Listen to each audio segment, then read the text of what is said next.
ওই মেয়েটার সাথে যোগাযোগ করার কোনো সুযোগ করে দিতে পারো?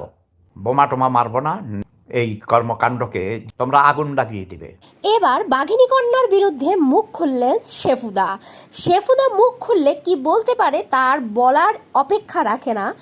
ক্যাপ্টেন আশিক এখন বলবে ওয়েট, সে পুলিশকে জোর করছে পুলিশের স্টেটমেন্টকে প্রত্যাখ্যান করার জন্য। পুরুষের সাথে শুয়ে আছে পারকিয়া, ভাইরাল হতে চায়। ওরে শেফুদা, তুই আর মুখ খুলিস না। তুই মুখ খুললে না জানি দুর্গন্ধ পচা বাসি কি না কি বলে ফেলবি, এতে সাধারণ জনগণ স্ট্রোক করতে পারে।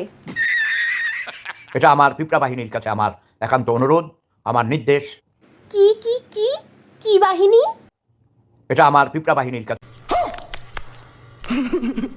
থাক শেফুদা, আর বলার কোনো দরকার নেই। এবার জনগণের আগে আমারই স্ট্রোক এসে যাবে।